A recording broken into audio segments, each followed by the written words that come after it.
皆さんごきげんよう、上川薫です。今回取り上げる話題は韓国での就職戦線について取り上げていこうと思います。今世界は新型コロナウイルスのパンデミックにより大きな困難を迎えています。しかしその経済的な悪化状況というものは各国それぞれ状況は違うものです。例えば日本の場合であれば、このパンデミックの前の日本というのは人手不足がいろいろな業種で言われていました。一方で韓国はどうであったかといえば、パンデミック前からすでに若者たちの就職戦線はひどい状態だということが毎年のように言われている状況でした。ですから韓国の若者たちは自分たちには未来がないということを表す言葉としてヘル朝鮮などという言葉もあったほどです。パンデミックが起こる前ですらそのように希望を失う人々がいた状況が、それでは今どうなっているのかというのを見ていきましょう。それでは関連ニュースをどうぞ。韓国コロナ就職地獄が現実に。上半期の新卒就職成功率 27%。 新型コロナウイルス感染症によって就職地獄が懸念されていたが現実として現れた。上半期の新卒就職成功率が例年より大幅に低下したことを受けてだ。8日、就職プラットフォームジョブコリアが発表した2020年上半期大卒新入職就職成功率現況によると、アンケートに参加した就活生2176人中 27% だけが入社志願企業から最終合格通知を受け取った経験があることが明らかになった。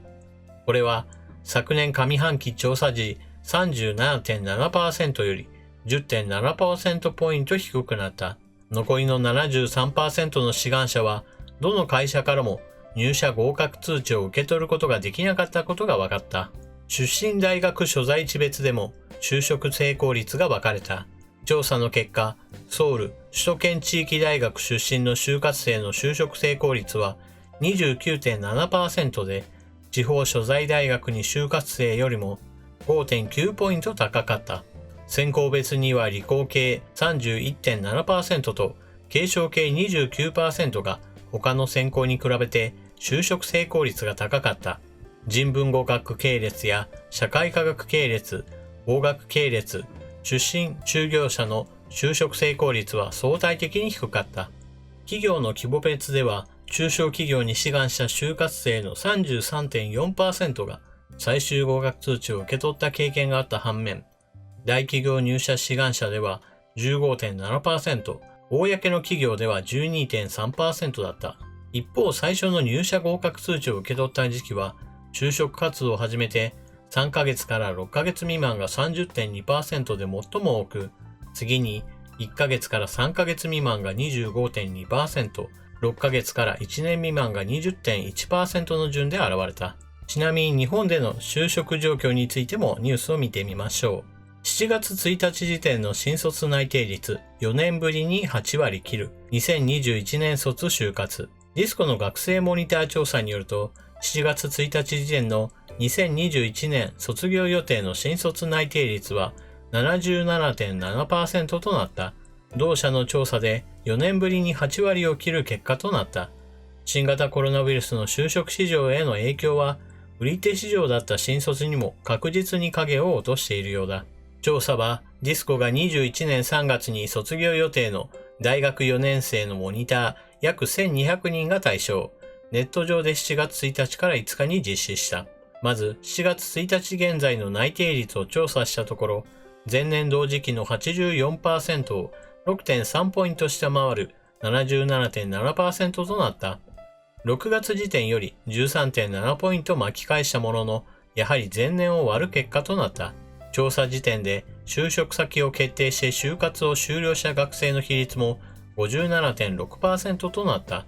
前年同時期をやはり 10.1 ポイント下回る結果となった。韓国のムン・ジェイン大統領はいち早く新型コロナウイルスによる感染拡大を防止できた我が国は防疫体制において世界から称賛されていると自画自賛しています。その影響もあって国内の経済活動についてはもはや順調に回復しているというのがムン・ジェイン大統領の経済に対する見方なわけですが、現実問題としては韓国経済というのは常に世界経済とのリンクが非常に強くあります。ですから韓国で製造したものを輸出して稼ぐ、この構造が変わらない限りは世界経済が回復しないのに韓国経済だけが好景気にあるといったようなことは起こり得ません。そのように世界経済が回復しない中において、では韓国だけでなんとか経済を活性化できるかといえばそういったこともできません。そもそも韓国という国は国内需要というものがそれほどあるわけではありません。ですから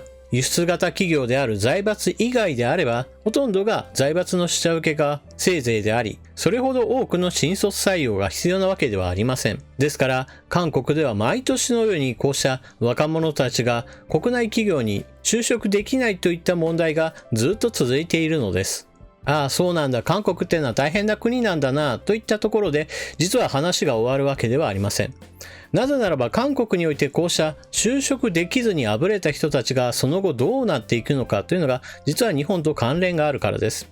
ここで私は2つ目の記事の中で日本の新卒採用は比較的高いことを示しました。つまり日本においては新卒採用というものは常に求められている状態で、日本企業においては人が足りないというのが常態化しているのです。もちろん日本においても新型コロナウイルスの問題で新卒採用以外のところ、例えば中途採用を停止したり、もしくはリストラをしたり、会社が倒産してしまうといったこともあるでしょう。しかし日本経済全体で言ったらダメージは受けているものの、まだまだ人が足りないよといった状態は続いているのです。決して街中に失業者が溢れ返っているわけでもなければ、新卒採用を全面的にカットするいわゆる就職氷河期が訪れているというわけでもありません。就職氷河期に突入すれば、こうした大卒の新卒採用などは真っ先にダメージを受けて、内定が出ている人の数が 77.7% などという高確率にはならないはずです。このように日本においては人手不足というものがある一方で、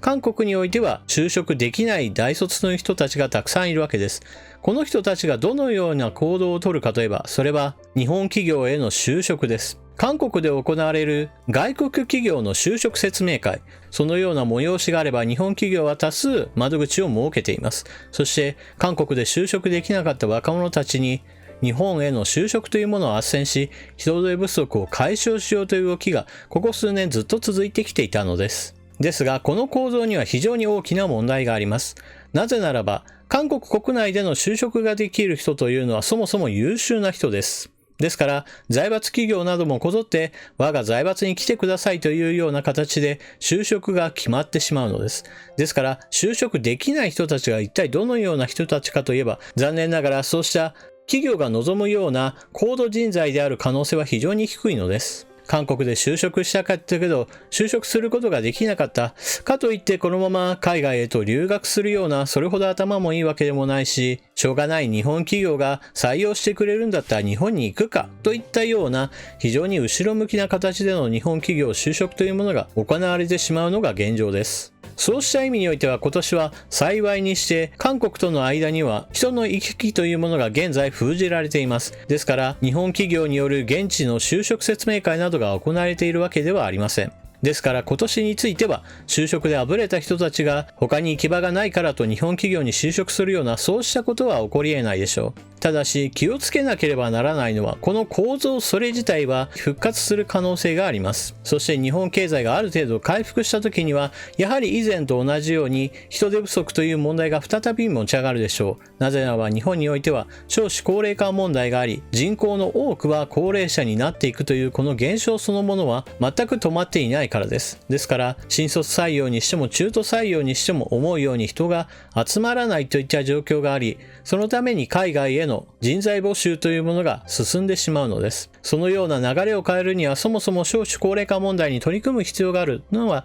間違いないのですが、しかしそうした根本問題に取り組むのに時間がかかる以上、少なくとも最低限のこととして反日教育を行っている韓国や中国といった国ではなく、それ以外の国からいかにして日本で働きませんかといった活動を広げることが大事です。そうしなければ韓国で就職できずにあぶれていた人たちばかりが日本にやってきて、ああなんだ日本企業で働いてもこの程度かと仕事を手の抜くかもしれませんし、仕事の現場においても日本人と韓国人の間での文化的な衝突といったものもより深刻になってしまい、誰にとっても幸せな結果は生まないでしょう。そのような不幸を避ける意味でも、最低限反日教育を行っていない国からの就職を斡旋する、そういった仕組み作りを日本政府もしっかりとすべきだと私は思っています。皆さんはこのニュースを聞いてどのようなことを考えたでしょうか。ぜひともコメントしていってください。それでは動画は最後までご視聴いただきありがとうございました。チャンネル登録していない方はぜひともチャンネル登録を、